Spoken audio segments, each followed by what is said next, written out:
वर्ष जुनी।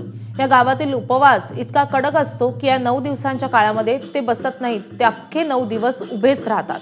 आधार फक्त काठीचा, झोपेसाठी ते पाळण्याचा वापर करतात।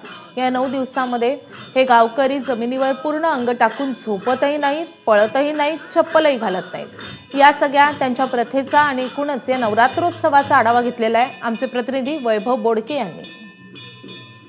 सातारा जिल्ह्यातील वाई तालुक्यात असलेल्या पांडे गावामध्ये आपण सध्या आहोत। तुम्ही बघू शकता पांढरा सरदा घालून हे सर्व ग्रामस्थ आता मंदिरात उपस्थित आहेत। तर बघायला गेलं तर या गावाची परंपरा 350 वर्षापूर्वीची असल्याचं देखील आपल्याला मिळतं।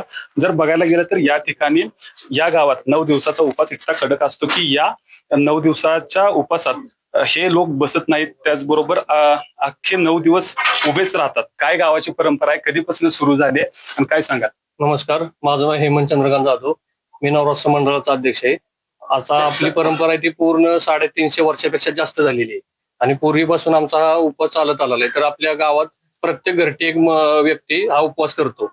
12-1 पर्यंत आमची आरती वगैरे किंवा गोंधळ असा कार्यक्रम चालतो, पण 1 नंतर जे गोंधळाची आरती 3 वाजता होती, तर एवढे 3-4 तासाचा काही जो वेळ असतो त्याचा विसावा घेण्यासाठी आम्ही हा तोफाळा केला जातो।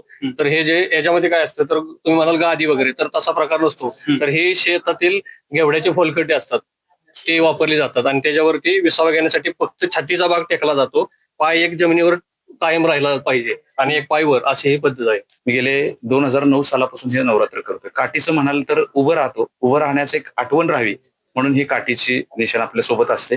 सोबत आपण काठीचा वापर करतो। तसंच बघायला गेलं तर फराळ आपला जो आहे तो गोड प्रकारे असतो, ज्यामध्ये कुठल्याही प्रकारचं तेलकट तिखट खाल्लं जात नाही आणि ही रूढी परंपरा आमच्या सगळे तरुण मंडळी एकत्र येऊन आम्ही उत्साहाने साजरे करतो। मोठ्या प्रमाणावर या ठिकाणी या देवाची प्रार्थना मनभावे केली जाते। कॅमेरामॅन ओमकारसह वैभव बोडके, एबीपी माझा, सातारा। तर साताऱ्यामधली ही